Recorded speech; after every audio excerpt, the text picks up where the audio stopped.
रहना इस रेखा के भीतर, न मालूम अब क्या होगा। मेरा कुछ वश नहीं, कर्म फल कहान कब किसने भोगा। बहनों भाइयों, सब कर्म फल की कथा है। जैसा बीज बोएंगे वैसा ही फल लगेगा।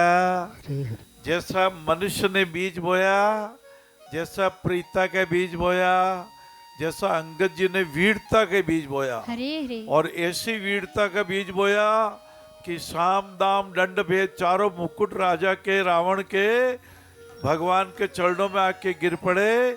ऐसा बीज बोया।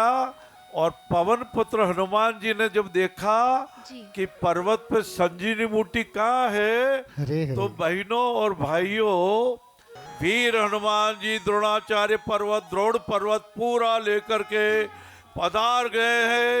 वानरों ने हुक हुक करना चालू किया, खुशी से नाचने लगे। आइए हनुमान जी पधार गए हैं। सूर्योदय के पूर्व हनुमान जी पधार गए। और संजीवनी बूटी को सुषेण वैद्य ने, बहनों और भाइयों, तुरंत पहचान लिया। और जैसे ही लक्ष्मण जी को पिलाया उसका रस, और लक्ष्मण जी उठ बैठे। जैसा होता उठ बैठे, बोले लक्ष्मण जी महाराज की जय हो, जय हो। रामचंद्र भगवान की जय हो। ओहो, धीरज धराय बल विवेकाय नर देहि श्रेष्ठाय नमः।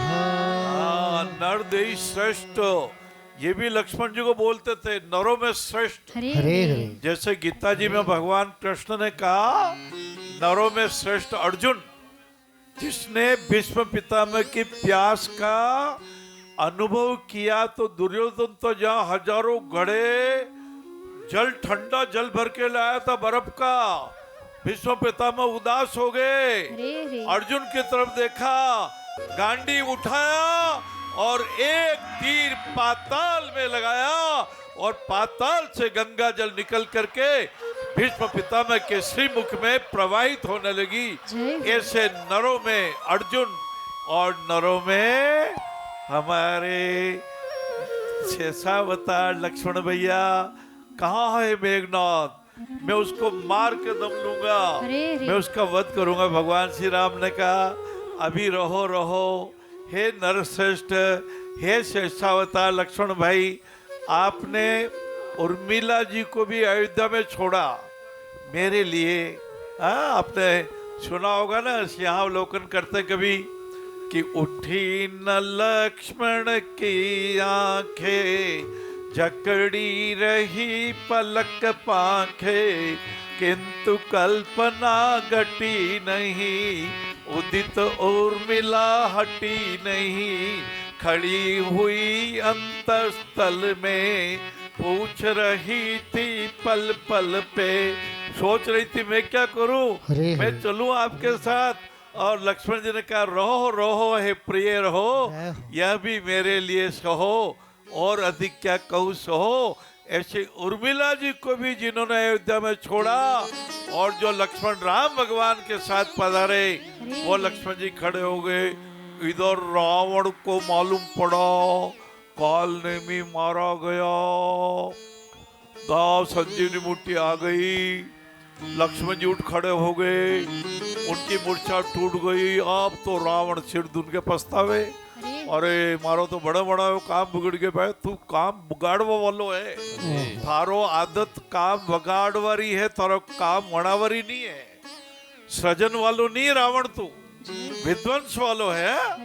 एक छोटे बच्चे ने गीली रेत पर पैर लगा के एक मकान बना लिया, उसमें अंगुली के छेद से खिड़कियां भी निकाल ली, एक दरवाजा भी निकाल लिया। पिताजी के पास आया, पिताजी पिताजी अब अपने को किराए के मकान में नहीं रहना पड़ेगा, अपना घर का मकान बन गया। और बड़े भाई ने एक लात मार के ढहा दिया और बोले पिताजी सृजन बताओ मुझे, सृजन पे लेख लिखना बेटा, तेने विध्वंस कर दिया। इसने सृजन किया था, तेने विध्वंस कर दिया। इसने बनाया था, तेने बिगाड़ दिया। ऐसे बिगाड़ने वाले रावण की कोई जय नहीं बोलता, कोई कुंभकर्ण की भी नहीं बोलता। हरे हरे। कुंभकर्ण कितना भी बड़ा हो 6 महीने सोता है, एक दिन जगता है, फिर भैंसे लाते हैं और उठते ही कहता रावण जी आपने अच्छा नहीं किया बड़े भाई, राम तो भगवान है, आपने सीता जी का हरण करके अच्छा नहीं किया। विभीषण जी भी मिले, विभीषण जी को धन्यवाद भी दिया, बोला मुझे अपना पराया नहीं सूझता है विभीषण, तू जल्दी से चला जा, कहीं तेरे पे हाथ उड़ गया, कहीं तेरे पे तीर चल गया। लाला कुंभकर्ण का युद्ध आप सब जानते हैं, भगवान ने उसके माथे काटे, उसके धड़ के 2 टुकड़े किए, उसके हाथ काटे,